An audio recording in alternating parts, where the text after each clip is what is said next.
Hello everybody, here's Alex after editing this video.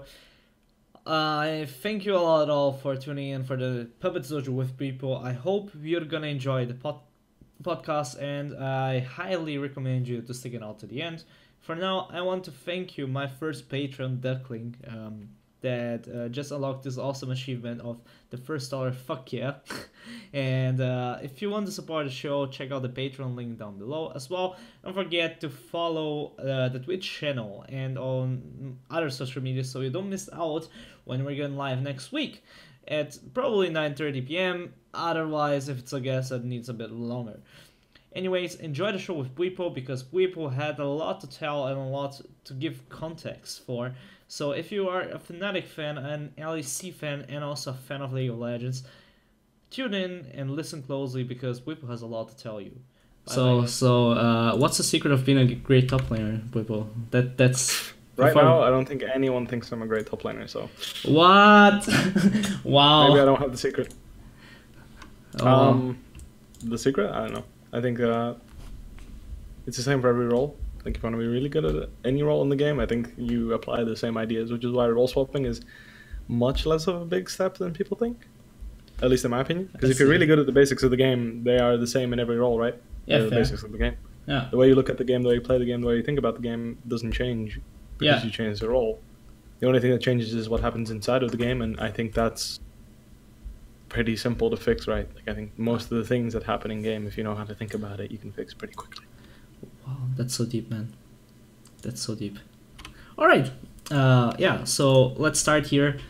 Welcome to the next and new podcast of Puppets Dojo, and today I have a very special person here. Not only was he the rookie of the year last year, he went to the World Finals, and now also finally got the first win on the LEC. Finally.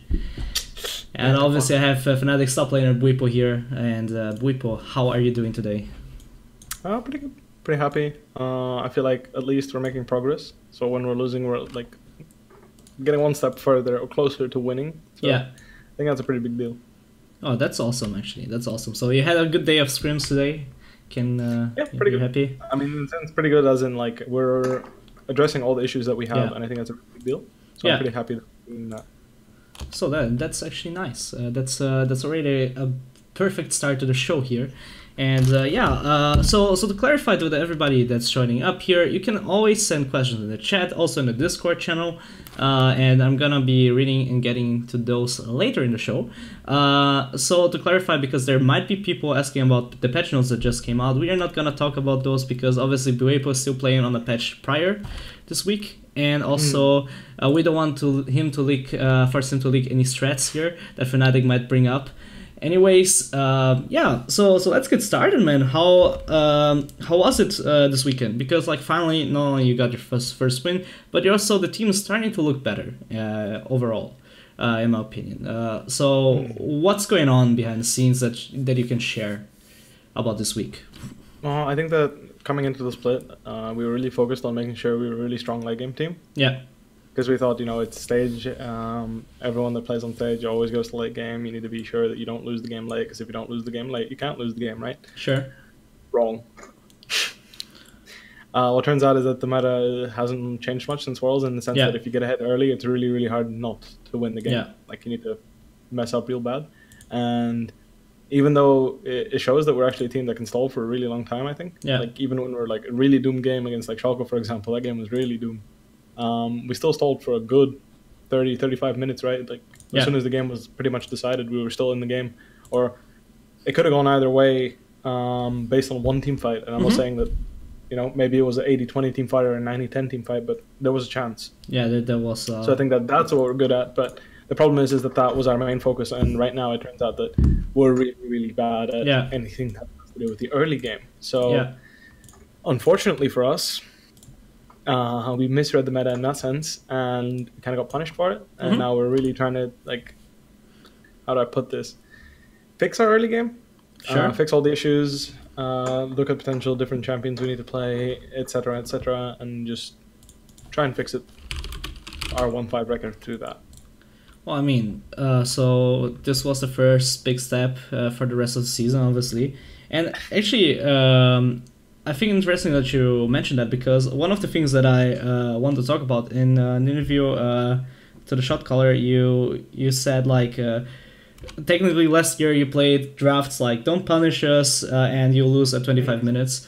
Is still the mindset that your guys going for this early start in the season? It's the mindset we've gone for the past year. Yeah, and I feel like a lot of it is still in like a lot of the idea that that's okay. It's an okay way to draft is still like in the team. Mm-hmm. It's one of the reasons our Misfits draft was pretty much that. Yeah. Is if we don't win the game by 25 or 20 minutes, then we're probably going to win it. But sure. We did. In fact, we lost it really, really, really fast. Mm-hmm. So we're just trying to address that issue, right? Me especially, because I feel like for me it's really difficult. Yeah. Because the biggest difference between last year and this year, for me at least, is that I felt like I was one of the players that was always pushing to like win early game, mm-hmm. do things, be proactive as a team, and Caps was another. Yeah. And I feel like that's one of the reasons why we excelled last year, is because we had a good combination of people that want to be proactive and mm-hmm. don't want to be. Yeah. Like Hillisang, Caps, and me were always trying to like push, make sure things happen. Yeah. Try to win, pick champions that like contest, right? Like yeah. We're all picking matchups that are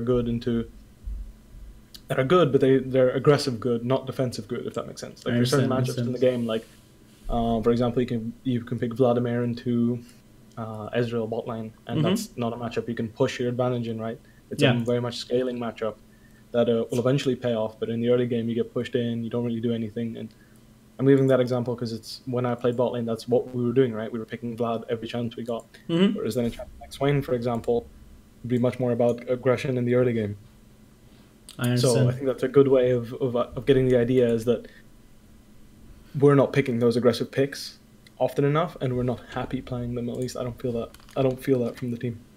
Or like not happy, just we prefer the safe picks most of the time, I think. So like, wouldn't it be like sometimes a safer pick being the aggressive one, at least for you on the top lane? Like it feels like that the meta is still very early game oriented right now. I mean, it is, and I think that it's something that we've obviously been looking into. Trying to get more aggressive picks everywhere. But mm-hmm. there's also the fact that Urgot is a very solid, strong champion. Yeah. And if you pick him, he kind of neutralizes pretty much every lane. There's very few lanes that are gonna have a lot of early pressure on him, and the other way around, you're not really going to lose lane with Urgot in the sense that you're going to be useless. It's just he's Urgot, he does his thing, he's very neutral. Yeah. And I think that mid lane kind of got dictated by that sense, or in that sense, is that Lissandra, Galio, mm-hmm. Urgot were flexed into mid lane, or at least Lissandra and Galio were played mid, and then Urgot was flexed into mid lane for the same reason, just to neutralize the lane, push, and then go roam. In top lane, Urgot just stood there, he just stands there, right? He's just this wall. Aatrox, before the changes, was the same idea, and now Akali is coming in and doing the same thing. It's just champions you pick, and you don't really lose lane with. So it's difficult, unless you remove all of those champions, to get matchups where early game pressure is actually going to be translated into something from top lane. Yeah. At least that's how I feel. And there's a lot of counter picks that can really punish you for picking something that is early game pressure. I understand. So do you feel like coming into this week, obviously this was a huge point overall for you last week, like getting a lot more winning lanes, and do you feel like the meta right now for the coming week will be a lot more 1-3-1 oriented than it was? Like a lot of teams were preferring to either go like all in and fight, and others were like trying to go for a more split pushing oriented style. Do you feel like the meta is more clear in one direction right now, or do you feel like that there's still plenty of choices for teams to make? Honestly, I think you can decide how you want to play, but I think at the end of the day, it's whatever style you feel like is most fit to take Baron. Mm-hmm.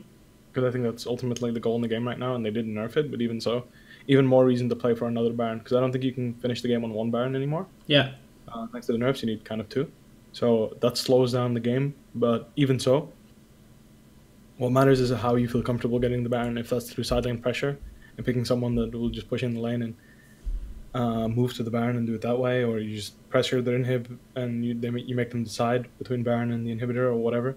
Or just straight up 5v5. I think it just depends on the team. I think both ways work. they're both viable strategies, but all in all, I think it's most safe. Yeah. To pick a 5v5 comp, and I think most teams in the ULCS right now are just picking team comps that win 5v5 straight up. I understand. So, what do you feel? What do you feel like coming into your next? What? Oops.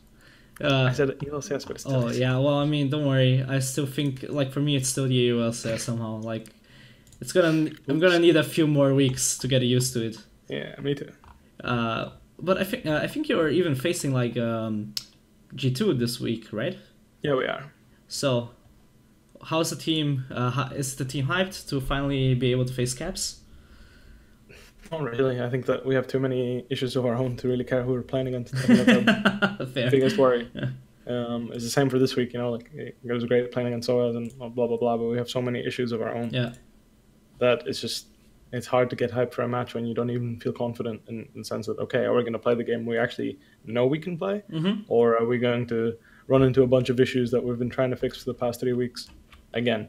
Sure. So, yeah, it's hard to get hyped to playing against Caps more than I hope we just don't have a good game, because I don't feel like we've had any good games, like actual real good games.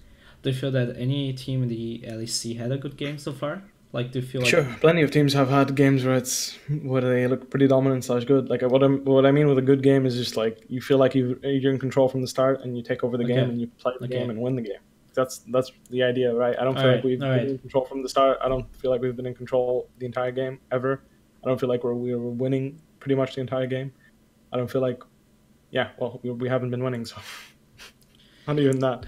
So you get my idea there, right? Yeah, I know. I understand what you define as a good game there. But would you say like the level is higher this split overall? Like, do you feel like it's much different from last year? Much different? Not sure. I'm not sure if I agree with that, but yeah, people are better. Sure. All right. That's this is definitely an interesting thing. But when it comes to practice, we were talking a bit pre-show before that you are now doing basically a gaming office and living outside of a gaming house. How did this affect your schedule, by the way? Almost nothing. I pretty much have the same schedule as I used to. The only difference is that I play solo queue here instead of at the office. But honestly, solo queue has been really, really sketchy in the sense that the MMR is really off, and it's. Okay. Yeah, I think it's a problem when I'm a Master Tier player and there's Diamond 3 players in my games. But yeah, I was actually watching some Challenger streams lately, and they were like matching with Diamond 5, Platinum 3, Platinum 3. Exactly. So I think there's a big problem with that, which makes solo queue very much... The quality of solo queue diminishes immensely because there's just players that don't belong in the MMR that you're playing in your games. And no offense to those people, you don't have to be as good as Challenger players or Master Tier players or whatever. You can be as good as you want to be or as good as the amount of effort you put in. It really doesn't matter to me. What my problem is that they're coming in my ranked games and it makes the experience much worse. Yeah, well, you can practice. So when are the in-house starting again? I have no idea. Maybe we should start looking into that, huh? Well, definitely sounds about the right thing until it fixes. But I want to talk a bit more about the gaming office thing, because I think it's interesting that it's been a trend for a lot of LEC players, the split, that they are opting for the gaming office style. Was there a particular reason why you opted for this decision? I mean, it's something that it was the same last year, so I didn't really make the decision. The decision was made for me. Now I had an office last year, and I would sleep in the house. Oh, you had already. Yeah, so totally it didn't really change anything. All right. No, I mean, it's how Fnatic's worked for, since I got here, and I think a year before that, maybe even 2 years before that. I didn't know that actually. I didn't get this last year. Because still like a lot of teams are still doing the gaming house thing. Well, I mean. All right. So I actually thought this was something new for you guys as well. Wow, I learned something new today, I guess. Well, anyways, then let's talk a bit about changing the pace in practice then, because obviously you had a wonderful year last year, right? And you got as close as you could get to winning the World Championship. And one of the things that you mentioned in one of your interview at the Shot Caller was about practice that you learned from the other teams, how you saw the other teams prepare. How is what could you take for yourself from that world's experience in particular to this year's practice? I mean, there's a lot of small things, I think.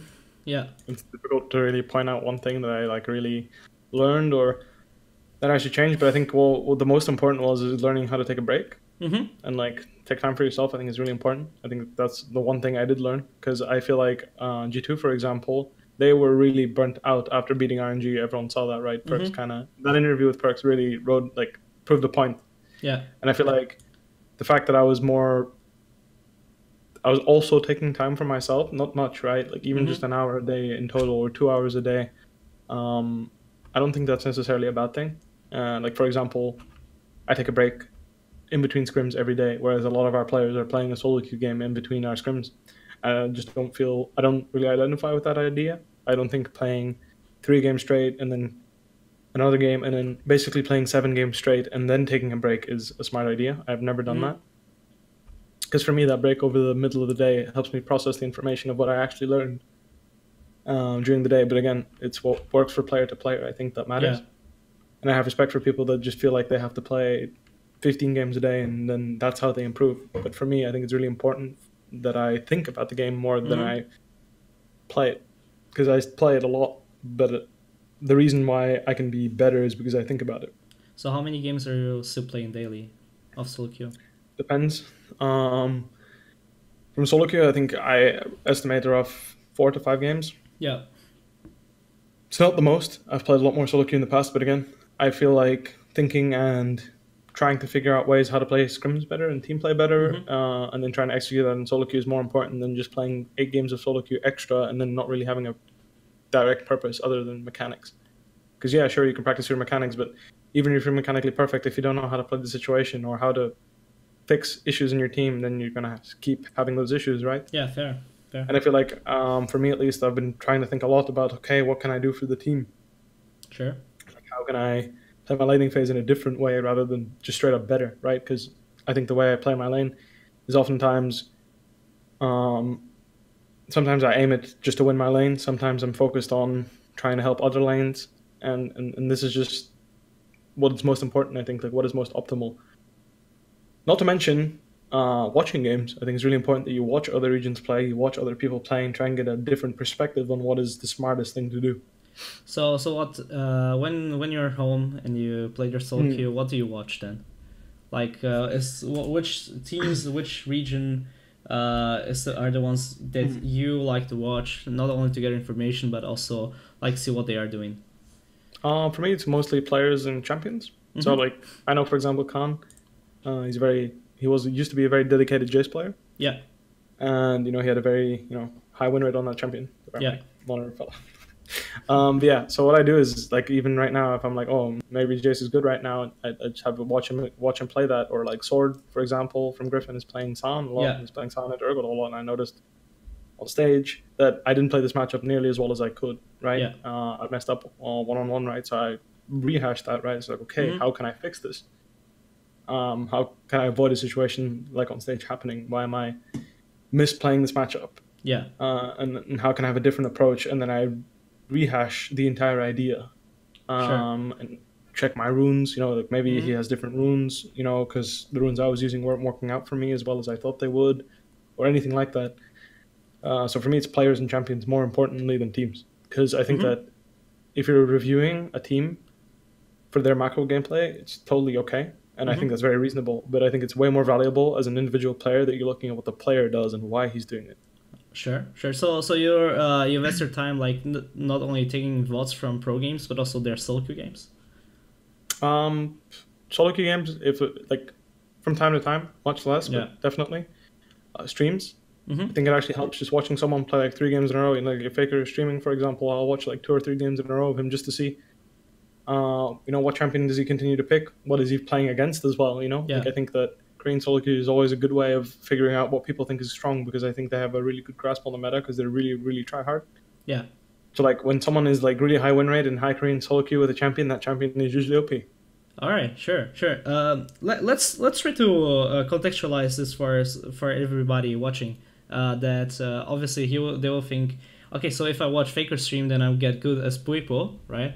Then what is your thought process going into watch a match, like watching a VOD? like so that everybody that wants to improve, what should they look for? Just anything. Just look at look at the game, and if you're like, wait, that was pretty smart, then there you go. You found what you wanted to do, or you could try doing. Mm-hmm. You know, like I guarantee you that you're gonna find something that makes you go, wow, that was pretty smart. Like, it's not that hard if you watch a really good player play. There's like, that was a good decision. Like, for example, the guy could be sitting in a bush right at a certain point. You're like, he doesn't base here. He's waiting in the bush. Why is he waiting in the bush? Oh, because you can kill him. And the guy tries to push the wave. He's going to die.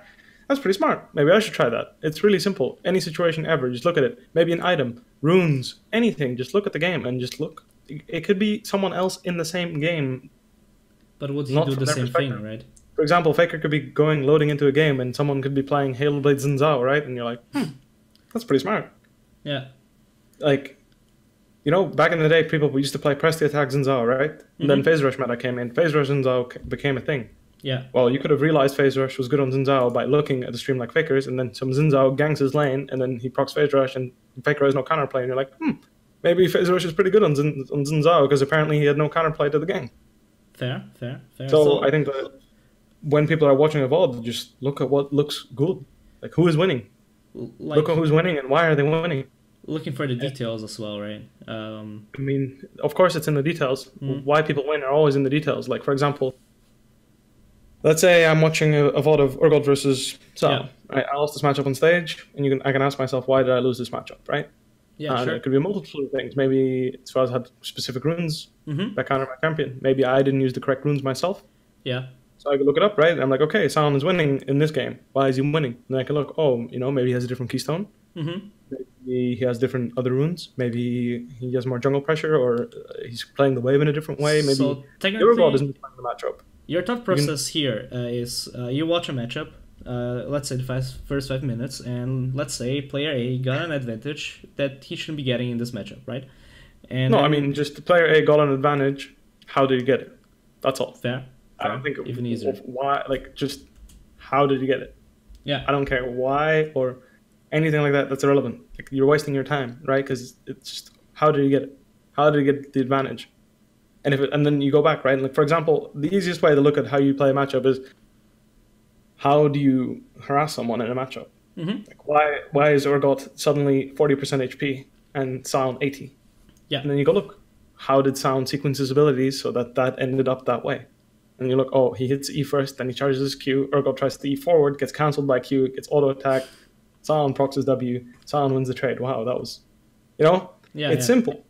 But recreating the scenario, or at least understanding that that's how you win it, the only thing you have to do next is learning how to recreate it. And sometimes you're going to feed in solo queue. Apparently I fed on stage. Happens to everyone. I messed up the matchup, right? Because I got flipped when I shouldn't have. Actually, I think I canceled his flip, but he flashed on me. Whatever, but so like he had minion dematerializer and I didn't, and I feel like Cookies is better in this matchup. But the thing is that he had demat, so he hit level 6 before I did. Yeah.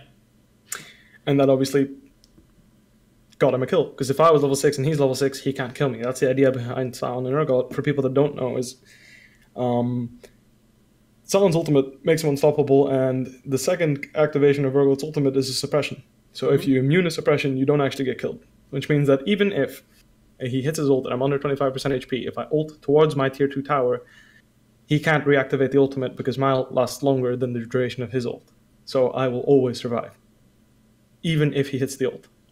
This is why you have no kill pressure as Urgot into Sion. Of course, he's going to lose a few minions because he has to ult all the way to his tier 2 and then keep ulting until Urgot's ult runs out.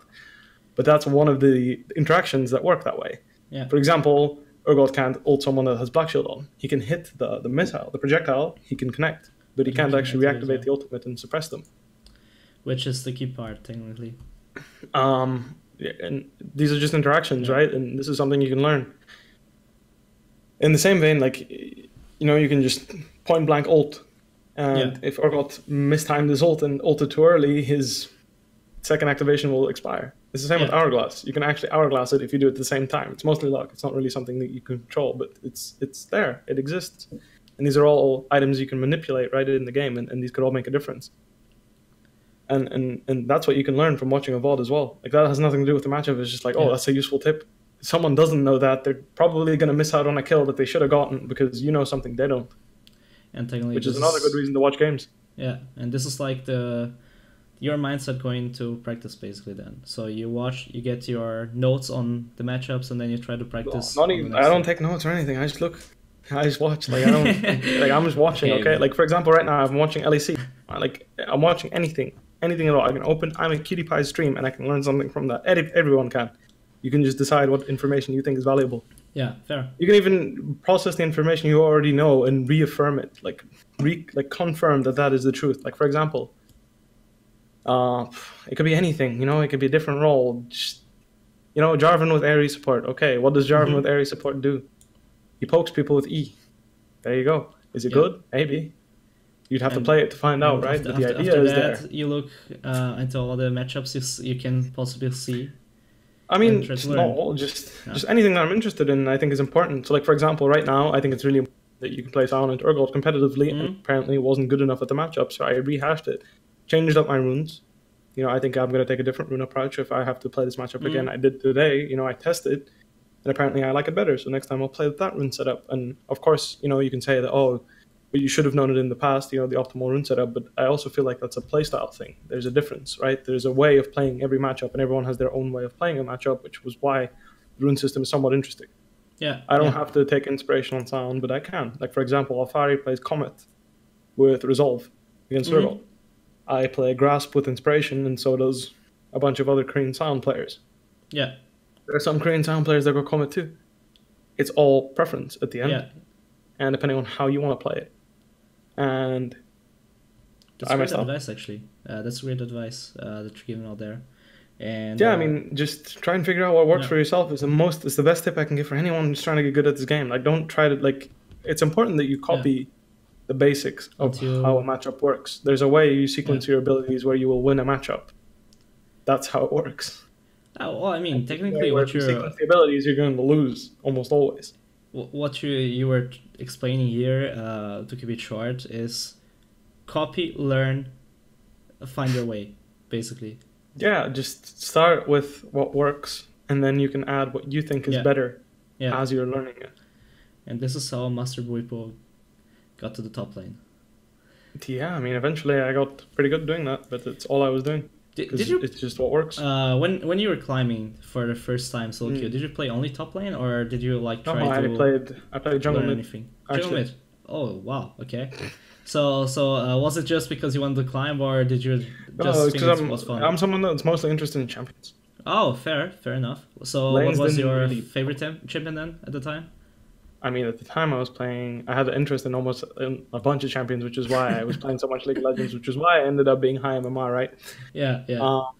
I think the OPGG stats are dead for Season 3, but I remember it was most played was Lee Sin, and then it was Jarvan, and then it was a bunch of champions with roughly the same. It was like Zed, Jace, so you're Rengar, just having fun killing people. Yeah, I mean, I just like playing ADG champions that did Last Whisper because I thought and apparently it was because they had to remove it because it was too OP, so I got some LP abusing that item. I used to build Elder Lizard into Last Whisper on every single champion that went jungle, and every single champion that went mid, I went Brutalizer straight into Last Whisper because it was really So rumors are saying that Last Whisper might be back for next patch. I'm not sure. I need to see the next patch. I actually haven't read. I can open the notes right now. Literally just popped out. Total AD pen is really OP. Let me scroll down and find. Give me a second. Yeah. Where is it? Last Whisper. More of a reminder. 45 AD? 5 AD. Basically the same, bro. Like, if people start building it and it was OP... Actually, the first Last Whisper is a little bit better, huh? Wait, that actually makes a difference. Opening it up right now? Yeah, okay. Yeah, it might be. I mean, this item is actually... Like, people don't realize this, but it's Total Pen. And Total Pen, if you just do the math, it's pretty good. Especially if you have lethality already. I mean, it's just a good laning trade item, I guess, no? I mean, it's a good all-in item, I think. Well, it's good for going all-in. It's total armor shred. It doesn't have cooldown reduction. Like, this is something that people overlook when they think, why is Duskblade and Youmuu's the core item for most assassins? Well, cooldown reduction, because when you have your ult more often, you'll kill people more often. Because at the end of the day, even if you have more straight-up burst damage, there's counterplay to the burst damage in a summoner spell named Flash. I've heard about that one. It's limited counterplay, but Flash is definitely one way to have counterplay on champions like Talon and Zed. Yeah. Talon especially, you can flash your stuff, but if you don't have flash and you're in a mobile champion, you're pretty much dead. Which is why, you know, like, you're gonna die anyway, so you might as well have more CDR, so you have your rotation up more frequently, or more specifically your ultimate. Whereas with total pen, you will kill them with more damage, but you won't have your rotation up as frequently, so you can kill them. You have less kill pressure over the course of a game because your cooldowns are longer, if that makes sense. So when you do have kill pressure, the kill pressure is higher, but you have it less frequently because as soon as you blow your ultimate, it'll take longer to get it back. So I think next patch we can kind of hope to see a bit more explosiveness in the future, but that's something for. Honestly, I think current meta has been very explosive, if you ask me at least. Well, like, I remember Season 3 was more explosive than that one, but I actually, to be honest, like, from a viewer standpoint, we have a somehow okayish mix of explosiveness and, like, not too explosive, even though my strategic heart is crying because, like, it's a bit different to wave manipulate now, and we can create... that's after 15 minutes the pressure with the minions, and I'm sad about this one still. It's different. It works in a different way. But what's most interesting for me, well, on that point actually, about less explosiveness, I think that it's champion based. I think champions like Akali and Aatrox are very explosive. Like, they are going to blow open a lane as soon as they can, right? Yeah. Like, they hit level 6, they either tower dive with Aatrox or you go ham with Akali. Yeah. There's champions like Urgot, right? And this is Urgot is the worst defender because you can pick this champion first pick, and most teams do, because he's so good at exactly that, making the game stale, because he has good scaling, very good scaling, and he's a solid laner. Yeah, has priority when he wants to. Like, he can actually use his health as a way to get priority, which is a tool that not many champions have, but most champions that can do that are considered to be overpowered. Yeah. That's why, for example, Galio was overpowered for the longest time, because he could just walk up, sacrifice his health to get priority, and then, well, go kill people with priority. Because that's what you do in League of Legends. When you can push your wave and roam to another lane, even though Tara's got buffed, you can still kill people quite easily. And even if you can't kill them, they have to back off, right? So you can attack the neutral objectives instead. Yeah. Totally relatable, and very simple way of explaining why priority is important in competitive play. Well, and even it's gonna stay probably for a few patches still. But I even though I was liking Bwipo's masterclass on how to play League of Legends, I want to ask a more personal question now. Sure. And for me, what motivates every player is totally different, and it might have been last year for you to hit Worlds. It might still be this year, but what is the reason that you keep waking up every day and you keep grinding the hardest? For me at least, I just want to get better at the game. I don't feel like I'm as good at the game as I can be, as I want to be. So I'm just trying to get better at the game. And that's obviously a process that takes a long time, and it involves your team. Because I think that to excel as a player, you need to have a team that's comfortable playing around you and having you, right? Because again, at the end of the day, I look good at Worlds because the way I was playing synced up with my team. I think 2018 I looked good because the way I like to play the game worked with my team. Yeah, fair. If you put me in a different team and I play the exact same game, exact same way I played it, I could be the worst player in the league. Yeah, sure. Can relate to that. Can you? Well, I coached teams as well. Like, oh, I see. That makes sense. Yeah. So like for me, I just want to be the best I can be. I want to be better every day, right? I want to win more. Yeah, I mean, well, win more, not necessarily. I just want to be better. Like, winning is a product of being better at the game, right? So eventually, you're going to win. Keep getting better. So your end goal for the end of the year is just be a better version of yourself. Then. Yeah, to be a better player, and of course, I want to win Worlds, or I said I was going to win Worlds. Yeah. But one thing I actually noticed is throughout the year, and the closer I got to the goals I wanted to get, right? So when I first started going pro, I'm like, I want to win Worlds. Yeah. And then you get to nearing Challenger, and you're like, instead of thinking about I want to win Worlds, you're thinking about I want to make Challenger. Sure. So you get Challenger, and then when you get Challenger, like, okay, I want to go National League, or I want to go this team. Yeah. Back then you will say yes, or now you'll say I want to go National League, and then from National League you want to go to LEC. And once you're in the LEC, you're like, oh, I want to win the spring split. And then you win the spring split, you want to say, I want to win MSI. And then you keep going up and up and up and up. You kind of forget that the initial goal was to win Worlds, which is why back in summer, when we won Summer Split, I said, I had that interview, right, where I said, we're going to win Worlds. Damn. That's because I remembered, that was the goal from the start. So I think it's nighttime I started admitting it again, because that's why I started. So I might as well continue. Let everybody know. Yeah, I'm here to win Worlds. So, we're here to win Worlds. So again, the same, right? This year is going to be the same, but the thing is that you get crucified for thinking anything of the sort unless you're actually the best team in your league, which is fair enough. I mean, again, like I think it's interesting that you say that, because I think what most people don't see is that, like, you might say something that's close to your heart, right? For you now, you said like the goal from the beginning was to win Worlds, right? I mean, you got pretty damn close, right? So that's something that like that you might be able to say, like, I mean, like you were there in the finals, right? But does it even matter that you were there, because the end goal was still to win Worlds, right? And it's not gonna change that if you got there or close. But on the next day you're gonna think, damn, I got so damn close, now I'm even more hungry, or you're not. That's the only difference that might make, right? And you can say for yourself, like from your experience, like did in the past few weeks, like now that after Worlds and now that you're starting to get in the groove again, did your motivation or your thought process change at all? No, I didn't. So the same. I still have the same motivation as I did to try and get better every day. Yeah. I feel like a lot of people are, especially with like the way a lot of people are trying to point out flaws in our process when our process hasn't actually changed. The only difference is that maybe there's less grand volume of games, but again, I feel like that's something that you should attribute to the fact that there's more issues. Like you can play 8 games of solo queue purely for mechanics if the macro aspect of your game is working out every time, all the time. Yeah. Like if you're winning every game on stage, you can play more solo queue games without having to worry about macro decisions or early game that you can just play. You don't have to watch VODs and like, okay, we're messing this up. How can we not mess this up? How do we learn? Like, you don't have to spend time and invest that time into learning macro from other teams. You can just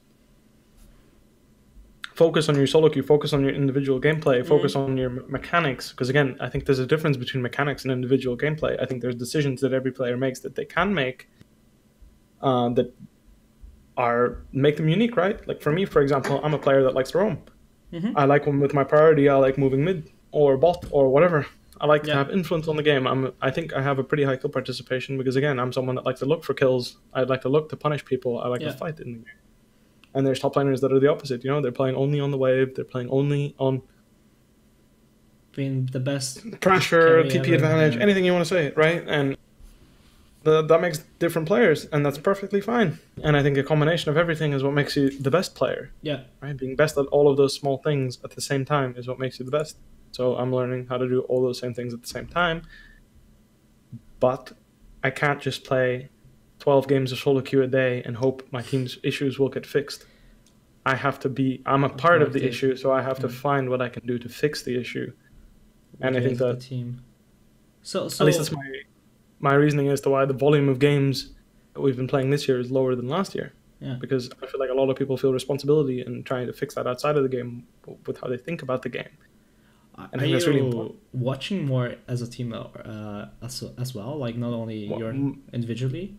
I think the way we're watching, like even ourselves, has changed. Yeah.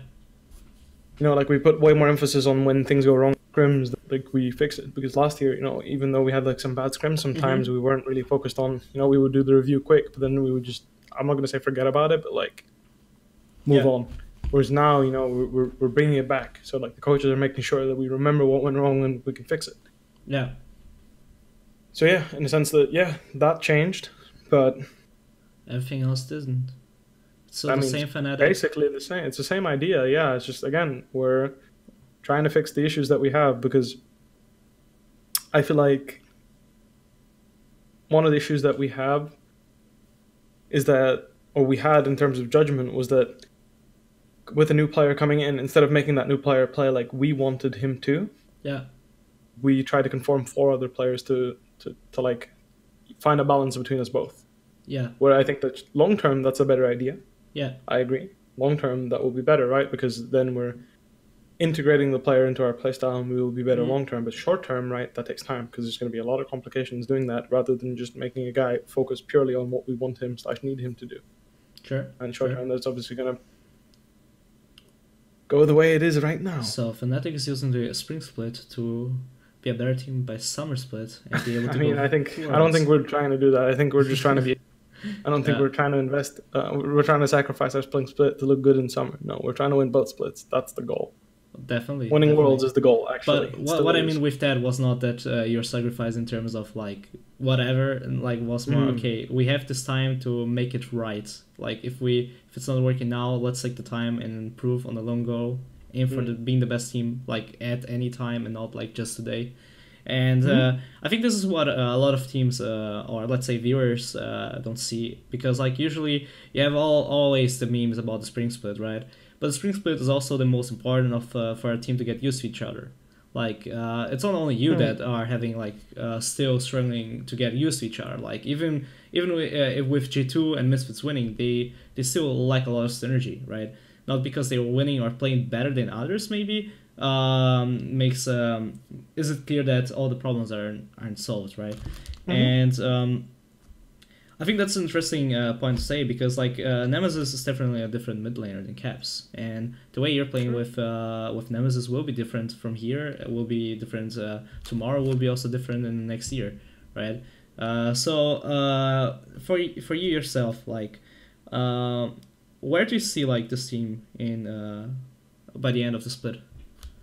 End of the split? It's too difficult to say. I think that the problems that we have were problems that we addressed basically at the start of the split, right? 3 weeks ago when we started losing, we knew all the issues on our team, but it's taken quite a long time to fix it because it's more complicated than we thought, and it takes time. And that's why it's difficult to say, right? For me, at least individually, these type of issues, I think they get resolved pretty quickly. Like for me, for example, these past 3 weeks, like this week I played lane very poorly, right? The same happened in week 1. I died twice to level 4 ganks, I think.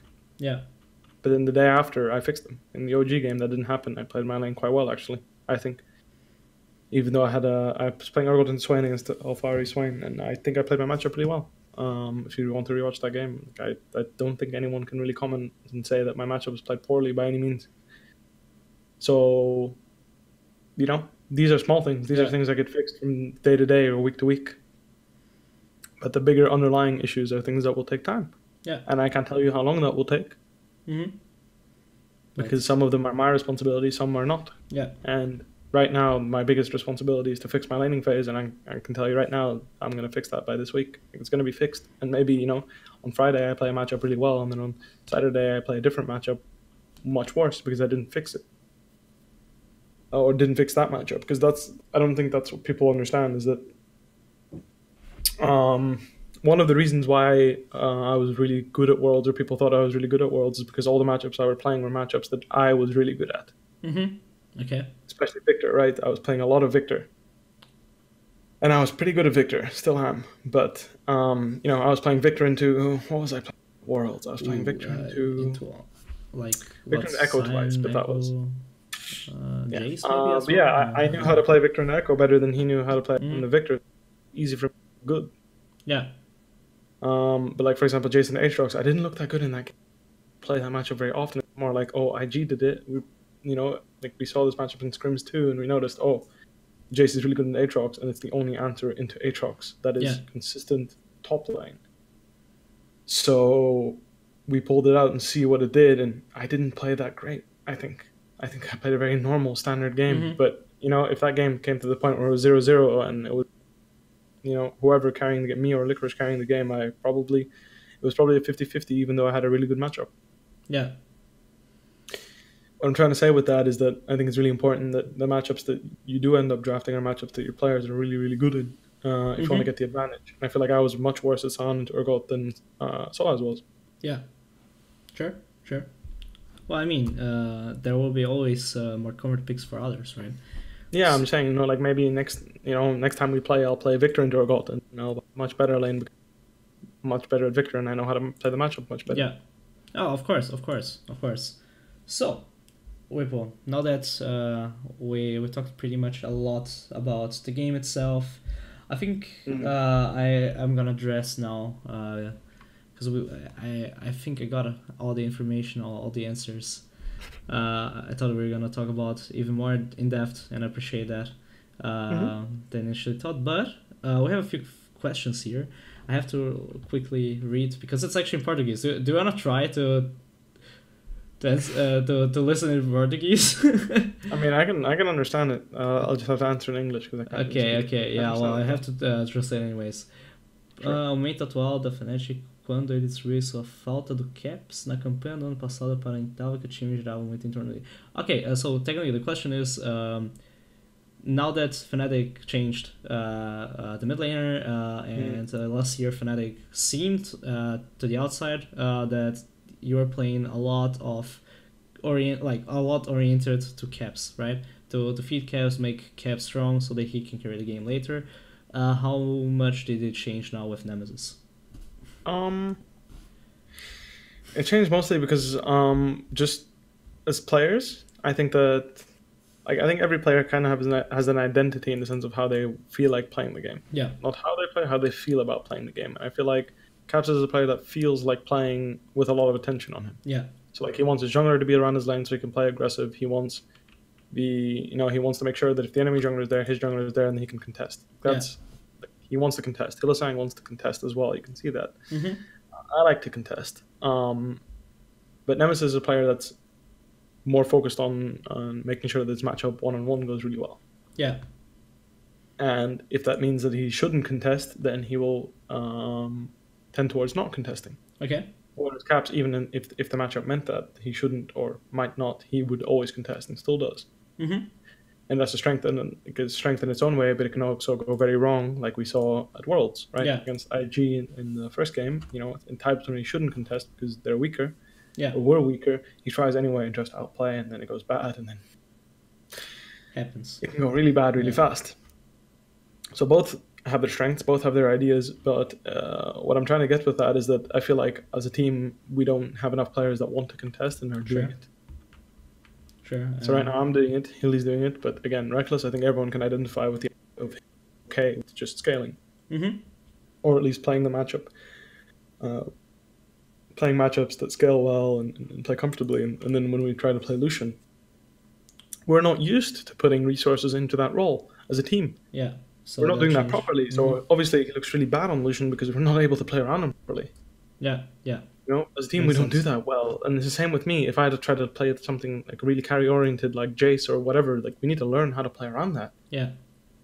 And we didn't for the longest time. So now we have to learn how to do that now that mid lane isn't a role that we're always going to play around anymore. Because that's basically how our team was conditioned in the sense is that Caps would be a player that would always contest, right? And if the game goes bad, we ask the question, why did the game go bad?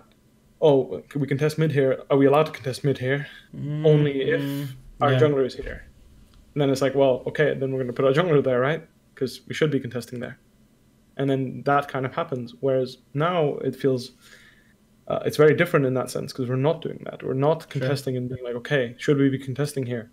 It's more like, where should we should have contested here instead of not contesting. I understand. So yeah, it's different. It's all changed. But I think that's the best way of explaining it is that we were very used to playing around a player, and then we never actually learned how to play around the other roles exclusively. We would always include Caps after playing for Caps, if that makes sense. Yeah. Whereas now we don't necessarily play for Nemesis and then include Nemesis. Yeah. So it's a total different thing, right? We could say like whereas now, sometimes we want to skip the step, right? And we want to just play for Reckless, right? But we don't do it perfectly or don't do it as well as we played for mid in the past. So then we look bad. Sure, and it's gonna take a while until everything is in a muscle memory as it was before. Like, sure. Wow, I mean that's a very interesting take because if we look back into like the past 3 weeks. That's what we're seeing right now. You guys struggling to like learn new things already. Like we're just trying to get there, but I think that, like, for example, Fnatic didn't really play around top lane with Soaz either, right? Yeah. And then, you know, people ask me, oh, why does he look so much better in a different team? Is because, well, maybe that team is way more used to playing around top, right? Yeah.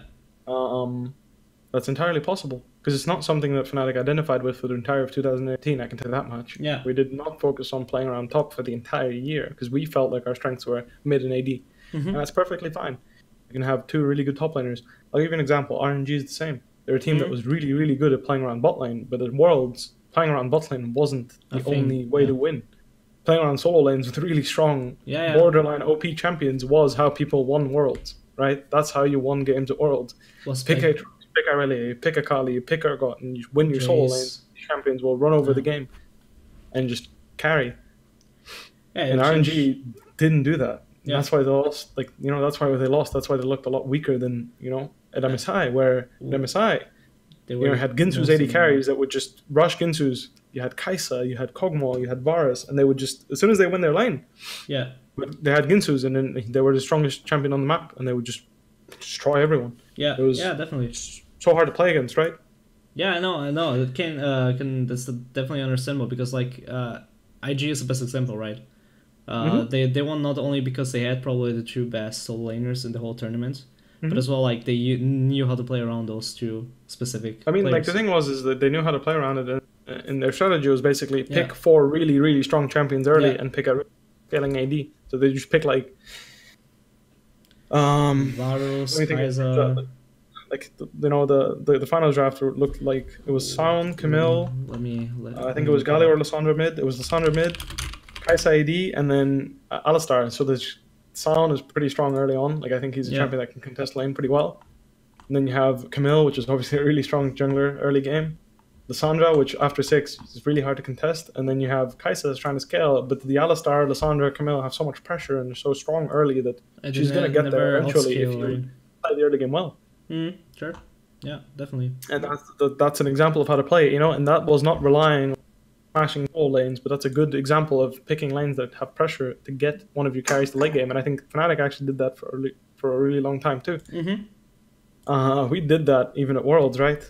Yeah, where we pick strong lanes with a lot of pressure and then play a Sivir or a Tristana.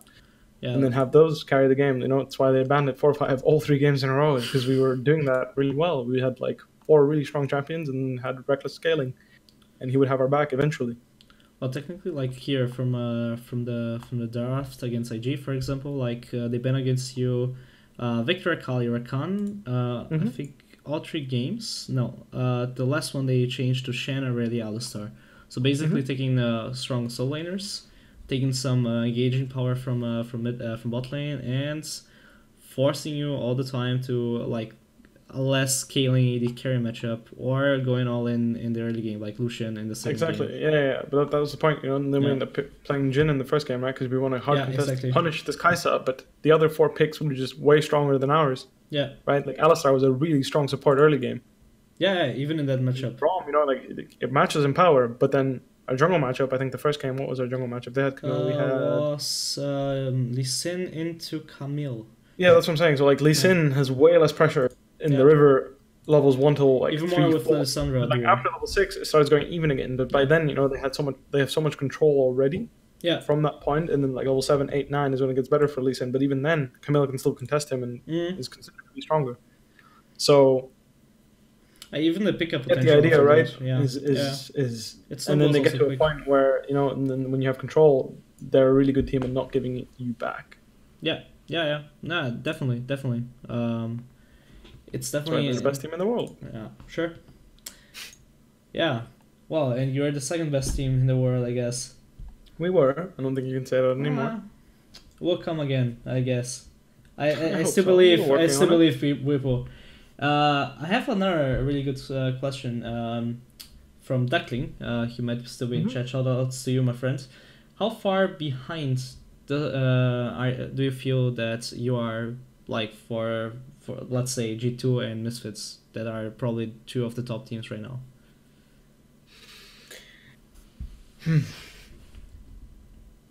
I don't think we're that far behind in the sense that we can't beat them.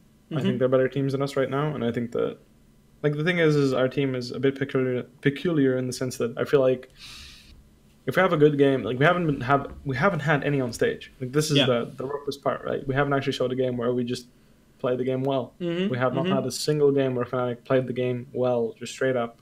Yeah. So obviously it's hard for people to believe when I say this, but I feel like a lot of times we can just look like a really good team. Mm-hmm. Like we just look like a team that just plays macro really smart. Because at Worlds we did that, right? And we still have 4 out of 5 of those players, so I don't think it's that hard for people to ask that we can look like a really clean, strong team. Because like we're good at defending, but we're good at playing the advantage too. Yeah, yeah. I just think that we're far behind because we're playing really poorly on minion waves and pressure early game, and we're also drafting matchups that were okay scaling. Okay scaling matchups is what I'm going to call them. Like for example, we're happy playing Kassadin into LeBlanc, and we're happy playing Zaun into Urgot, and we're happy playing Ezreal into Lucian, and these type of matchups, right? But at the end of the day, someone's going to have to pick a matchup that pushes and crosses the river, so there's just pressure on the map that other people can play from. Because if the river is dark, and the enemy mid laner can push your mid laner in, and the enemy jungler can invade your jungle, the game just becomes a certain point, because you don't know where they're going eventually, because they should be buying pings and putting them, which they are. And then it just becomes really, really difficult to play. And I think that's what a lot of people don't understand when they look at Fnatic's drafts right now, is that, yeah, our draft is bad because we have 3 losing lanes, but they're 3 losing lanes for different reasons than the champion matchups. You know, Kassadin beats LeBlanc after a certain point. Early on, you get pushed in, sure. But that's the idea. And then you outscale. The jungle matchup is really poor in the Misfits game. I'm going to use that example because everyone was, how can the players do anything in the our responsibility for someone to be like, yo, give me this matchup because I can push in this matchup. I can pressure. We didn't do that, right? As players, we were just all saying, no, it's fine. I'll just pick this and scale and I'll be safe in my lane. I'll be happy. Sure. Like me, I'm playing Zaun instead of something that would push him in, like Ryze or Victor. Let me give some context to the people watching in case they didn't watch. Misfits drafted Urgot, Olaf, LeBlanc, Alistar, and Kalista. While Fnatic played Cyan, Zac, Kassadin, Kaiser Morgana. So technically, so we're basically like full scaling and straight up 2v2, 1v1, 1v1. These lanes are fine. They're good even. Yeah. At a certain point, Kassadin will start beating LeBlanc. At a certain point, Cyan will have pressure on Urgot. At a certain point, Morgana, Kai'Sa will outscale Kalista, Alistar. But the problem is because our jungle matchup was so poor, we had no one to get us to that point without bleeding out completely. Yeah. And then obviously I died solo, which I shouldn't have. I agree. That was my bad entirely. But the same applies to, like, the idea still applies that our mid laner couldn't start translating his advantage in his matchup because everybody else was also losing. Yeah. Whereas if you have someone that wins and they help you get to the point where you start winning, then you can play around 2 lanes instead of 1 now. Yeah. But like, you know, or like we can help our Zac because our Zac was just getting invaded and killed. And it's like, for example, you pick a stronger jungle instead of Zac blind. And let's say we have the Olaf, right? Yeah. That's a jungler that can just power farm and no one can really mess with him, right? You can't walk into Olaf jungle and fuck with him because they'll just kill you. Sure. Right? Or like Xin Zhao or whatever, you know? And then those lanes make sense because they can rely on the jungler to get them there. But then it works the other way around too, right? Let's say we played like a much more aggressive matchup, mid or top or bot, it doesn't matter. Yeah. Just anywhere, a matchup that's way more aggressive. Then our Zac can rely on that matchup and path towards that lane so that if he gets invaded by an Olaf, that the lane will go kill Olaf and stop him. Yeah. Make sense? Yeah. But the problem is the combination of the fact that we have no pressure anywhere and our jungler can't get it himself. It's no boss. Yeah. And that's why the draft looked as bad as it was. But the idea comes because everybody is okay with their individual matchup. Don't look at the big picture. And of course, you know, it's partly the coach's fault for not seeing that. And I agree. I'm not going to take that. Like, I'm not going to make it sound like it's not. It's his responsibility to see the big picture too. But I just want to address that it's one of the issues with the current Fnatic that we didn't have in the past, because Caps would be a player that would always pick the matchup to contest. Isn't the case anymore. Right? We have a different mid laner. Our mid laner likes picking scaling. I mean, honestly, Caps like picking scaling too sometimes, don't get me wrong. You know, like we were we were Corki abusers in spring. You know, in spring we especially played those matchups, but it was a different meta. It was much more reliable to farm like that because there weren't platings. So right now, just putting pressure on a lane and losing tower health will cost you gold. It creates a gold advantage. So if the enemy top laner or the enemy mid laner goes missing in top river, and I have no vision on him, and I have a wave under my turret, I have to drop platings. And the guy's just getting gold, getting gold, getting gold, getting gold, and he's getting bigger and bigger and snowballing, snowballing. And at some point I have to stop him, right? Yeah. And that's the problem with our draft, is that this type of draft used to work. It used to. And it's not anymore. But at least not anymore, in this meta. Yeah. One way to fix that is by having pressure points, right? Who can be a pressure point in Fnatic is kind of what we're trying to fix. And we know, of course, these are issues we're addressing, but, this is one of the examples of why we end up with such a bad draft, because everyone blames the draft, but no one actually thinks, okay, why is the draft this bad? There's a very logical reason behind it. And there was... We didn't... the coaches didn't tell us to play 3 losing lanes. No, we're okay with playing those lanes. We were happy with the draft. We get shown the draft and asked if we're okay with drafting this every week. But on stage, for example, one matchup changes, your pressure point changes, and then you don't pay attention. Wait, if we don't have a pressure point anymore, this can happen. Because again, even you could play this exact draft again, and you could play it against a worse team, and you could get away with it, and it looks like the most insane draft in the world, because suddenly you have Kai'Sa scaling, Kassadin scaling, Zac scaling, and you have Sion being a super tank, and you have Morgana, and it's just like, oh, Kassadin's running around with Black Shield and killing everyone. Oh my god, it's so broken. It's an insane draft. But Misfits was too good at the team, in the sense that, we picked Zac blind, the guy just picked Olaf and walked into our jungle. There was nothing we could do because all our laners were too weak. Yeah. Yeah, game was unplayable after that. You think I can play top lane when the enemy Olaf is in my jungle? Because again, Sound versus Zergold, if I have Zac pressure, if Zac is actually a pressure point, or my jungler is a pressure point, we can easily have kill pressure on Urgot. But it's the same way the other way around. I have to be scared of LeBlanc because she can roam, because I'm playing with mid. I have to be scared of Olaf because he can put it into my lane whenever he wants, basically. Yeah. So... And after that, it's basically... I mess up the laning phase. I try to get pressure somewhere, right? Which is why I was up in my lane trying to Urgot, right? Because I'm trying to get pressure somewhere on the map, because my Zac is just bleeding.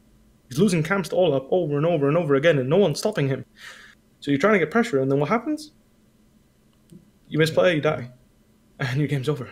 Yeah. And things like that unfortunately happens. And that's the idea, right? But if I play properly, or I play it better, and I get that pressure, and I get Broxah back in the game, then suddenly things look way better. Yeah. No one will be blaming the draft, right? Because ultimately, I mean, I'm not going to say people would be blaming the draft. I think there's plenty of smart people out there that would be like, they got away with it, but I don't think drafting 3 losing lanes and losing... It's like, it's always a risk, right? But it's the risk you take. Yeah, it's just like people focus on what the broadcast ends up saying. Like, oftentimes, like the Urgot game that we won, right? The Urgot game, I was playing like absolute fucking trash. It was really, really bad. I had a really bad game. Then I look at the post-game thread, and everyone's saying like, oh, he was one of the reasons we won the game. No, I wasn't. Well, like... I got carried that game by my bot lane.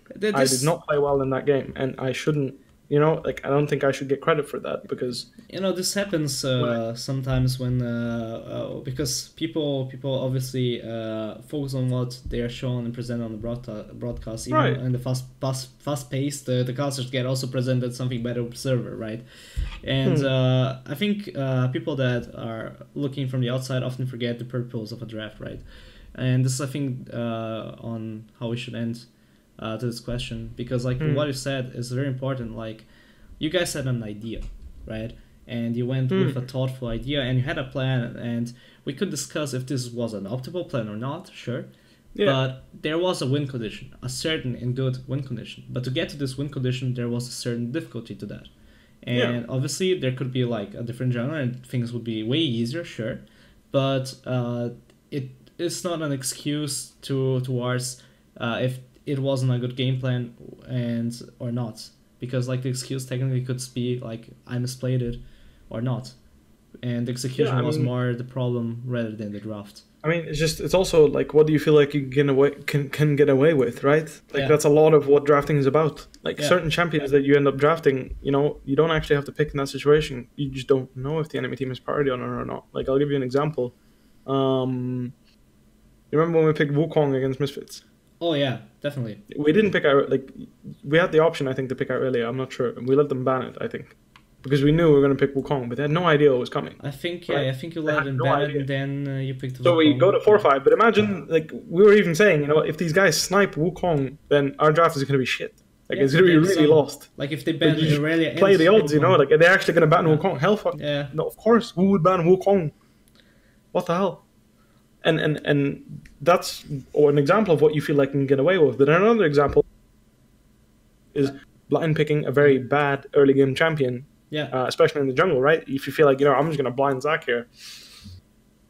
And then, do you think you're going to get away with that or not? Right? Because if you don't, it looks really stupid. And I mean, like, really stupid if you don't get away with it. But if you do, Zac is such a disgusting champion. Like, if you actually get through early with Zac, he is such a disgusting champion. And you have also to add to that, because like when you're picking early, less aggressive, less oppressive jungle matchup, the mid lane pressure, right?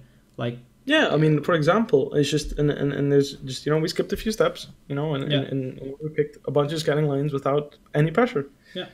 And that's one of the reasons I think why we looked so bad against Misfits. And honestly, I feel like even when we have those pressure points, we weren't playing them properly, which is why we were losing to other teams. Like Lucian is a perfect example. I think we lost 3 games on Lucian, 3 or 4. And that's all because he was our pressure point, but we didn't play around him properly. So we look really bad.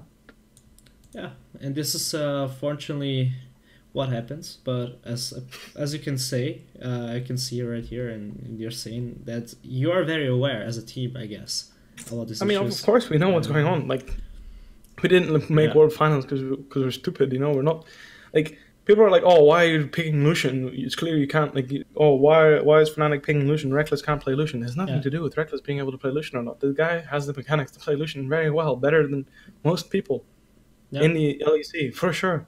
The guy is fucking good. I don't think anyone can say that he's not. He's proven it before. Like, go back and watch him play Lucian in the past. Do you think he suddenly got worse at Lucian? No, we're just really bad at playing around Lucian because we never did it last year. We never picked an early game AD carry and smashed lane. We didn't go through the motions of playing through bot lane in the sense that we're taking the turret, swapping to top, blah, blah, blah, blah, blah. That very standard rotation of, everyone in solo queue knows it by now, because it's become such a standard in competitive play. You take the bot lane turret, you swap to top. Take the top lane turret, you go to mid, blah, blah, blah.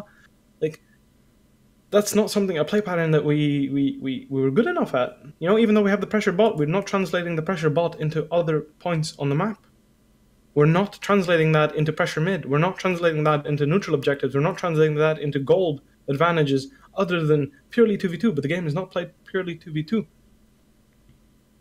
And then, we might have a weaker jungle matchup in one of the games. We had Nocturne into Xin Zhao, I think. Oh, wait, which game was it? First game against SK. First game. Yeah. We had Lucian, Nocturne, I was playing Swain into Urgot. No, they had Sejuani, I think. I can't double check this. They had Sejuani the second game, and Xin Zhao the first, I think. Sejuani was the second, yes. Oh, Sejuani was the second game. Yeah. Anyway, that's Xin Zhao the first game, right? Yeah, so we have a pressure bot, and then I'll give you an example. We can translate that pressure bot help jungler, but we didn't do that properly. So our jungler definitely couldn't help our bot lane either. That connection between helping each other was disjointed. So our jungler never got to help our bot lane, and our bot lane was always scared of Xin Zhao, so our bot lane never got the advantage, even though they were a strong lane.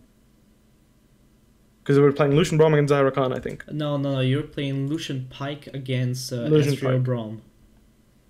Oh. In the second game, if you're... Second game? I'm talking about the first one. Okay. I can't double check this one, unfortunately, because it's not on Gamepedia. So. Yeah, that's fine. But I believe we were playing Lucian Braum, if I'm mistaken. I could be wrong. But the point was Xin Zhao was in the river, but we never translated that bot pressure into the jungle, back into the bot, or the other way around.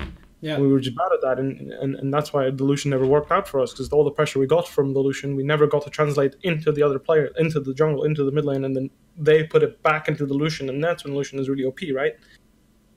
And we suck at that, and that's not because of Lucian or Reckless, that's because we're just not good enough at that, and we need to learn how to do that. And this can be the mission. That takes time. Yeah. And, for us even, we were like, should we be actually playing Lucian? The question always comes up, right? If you mess up, should we do it? I'm not going to say yes or no, because that's leaking, right? I'm stupid. But I'm trying to explain to people so they understand why. You know, because people blame, Reckless on Lucian is terrible. Well, it has nothing to do with that. Well, I think he's good at Lucian. I think we're just bad at playing around him when he's playing Lucian.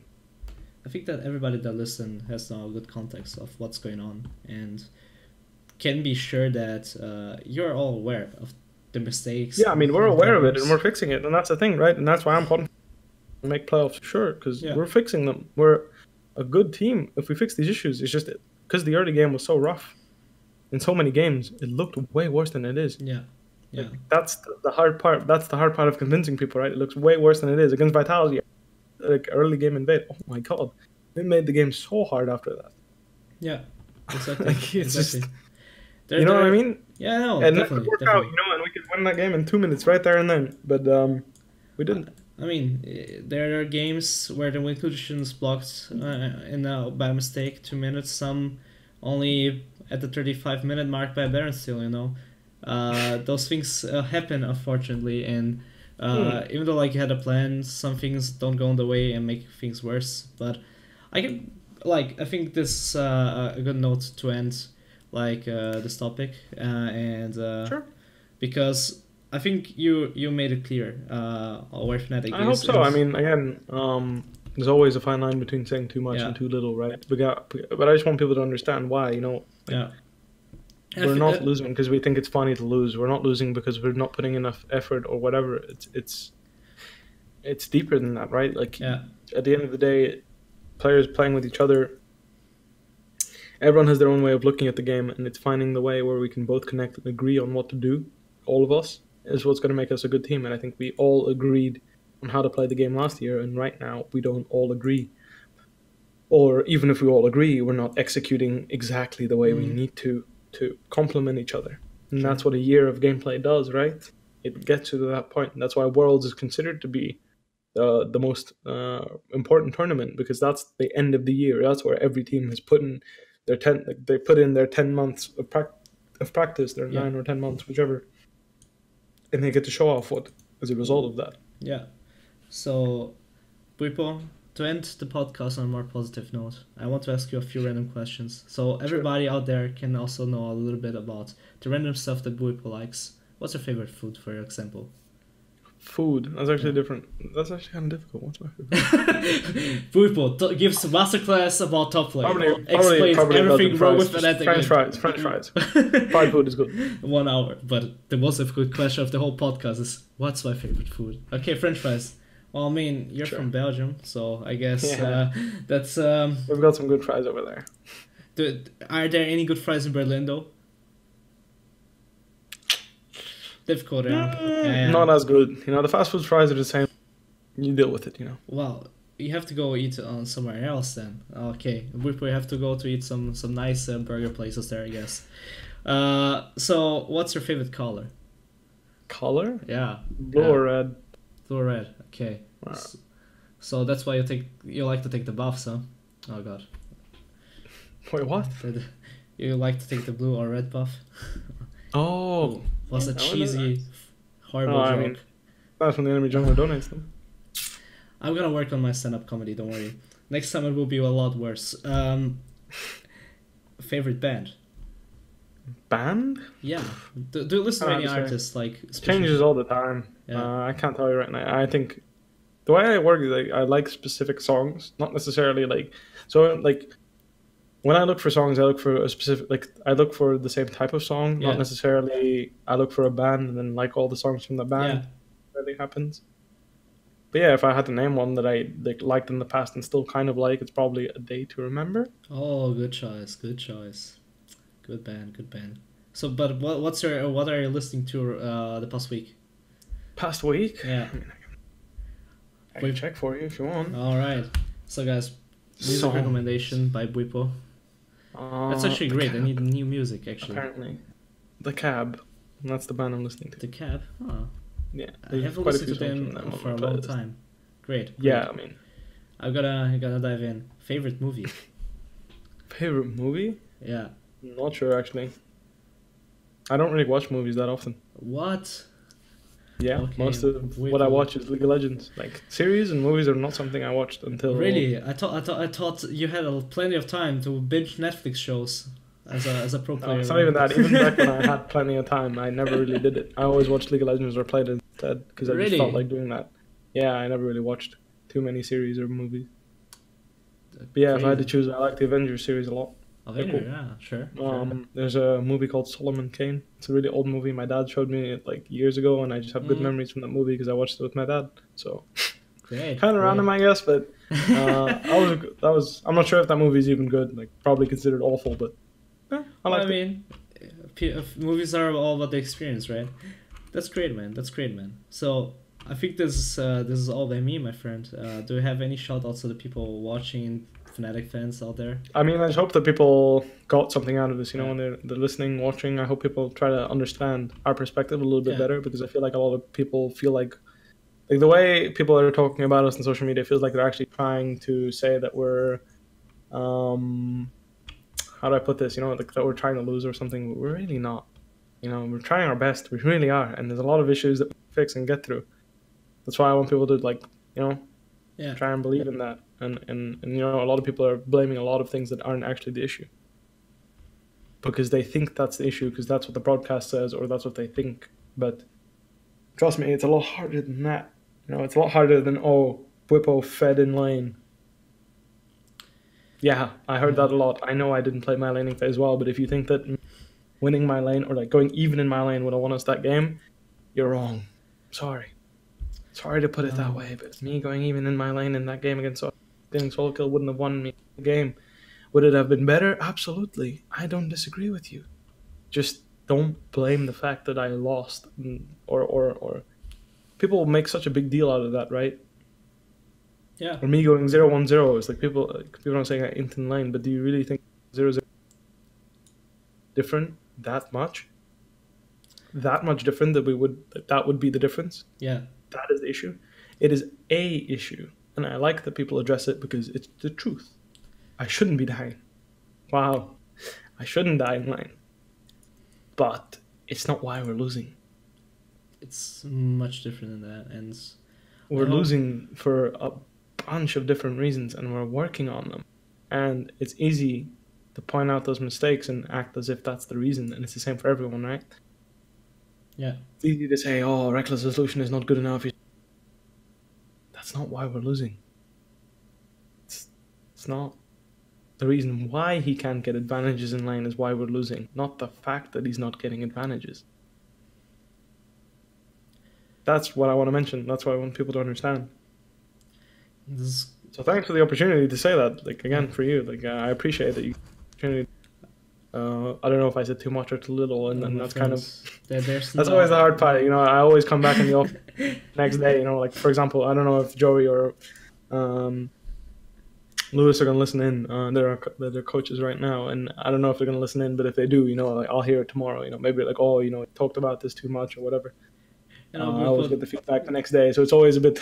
When I come to the office tomorrow, I'm gonna be like, Bwipo, the thing about talking to you is that you always feel like passion. You have a passion for sharing and trying to explain. Yeah, I mean, I think it's like because the thing is, if I can convince other people that what I'm saying is right, it's right. Yeah, sure. Right? Like, I don't think I'm wrong in that sense. If I can convince someone, I mean, okay, it doesn't have to be right. Like, right, okay. You can convince someone that something wrong is right. But you get my idea, right? If I say it to the just audience, want to give context so people understand what I'm trying to say, I feel like they can, so they can look at be on the same page as me. Yeah, so they can look at the VOD and understand like what Fnatic thought about doing this, what went wrong, and something like that. They have a bit more like context, so they can imagine how bad is the picture actually, what is the problem, and not necessarily who is the problem, and start like making sense. So yeah, I appreciate you taking the time. Obviously you had a rough day, screaming the whole day, and it's not that bad. I got used to it. I enjoy doing it. So don't get me wrong, I enjoy screaming. I enjoy getting better at the game. Dude, I totally understand you, but I remember like all the time. It's like 12-hour days at least, if not more. Yeah. It's been I cherish the grinding days, Anyways, to everyone watching, I hope you all enjoyed. To the ones that only tuned in now, don't worry, there will be a vote on YouTube and many more. I'm gonna work on a podcast setup and all the things where you get your podcast. All will be available soon, so tomorrow will be the vote in case you missed anything. So make sure to obviously follow Bwipo and share some love to this lovely guy, because this guy took not only the time to teach some about getting better at the game, but also like give us the context. We all wanted to hear about what's going on with Fnatic and understand a little bit better what's going on. So thank you all for watching. We see us next Tuesday for the next Pulpit Dojo. Bye bye. See you. Thank you all for watching the podcast with Bwipo. I hope you enjoyed it and have a little bit more context of what's going on with Fnatic. So if you enjoyed the show, don't forget to leave a like, subscribe, share. Check out the other socials and especially follow on Twitch so you don't miss out on the next podcast. And I hope you enjoy it. And if you like the show, you can always support on Patreon. There's a link down below. There will be a lot of other things coming, as well as a lot of too many things. I'm still planning everything out, because this is the main show here. It's gonna be always the main show here, the podcast, and that's why it's a weekly thing. Also, if I get more to the LEC, I always say LCS again. LEC, I'll try to make other contents also happening, maybe also other content pieces in the future. But for now, we're gonna stick at this, try to make the best podcast possible. Also, I'm gonna start looking for now how to get it set up for traditional podcast listeners, so you can get it on Pocket Cast or Podcast Addict or where you listen your podcast fairly soon. So everybody, thank you very much for your support. I appreciate it very much. Thank you. Bye bye.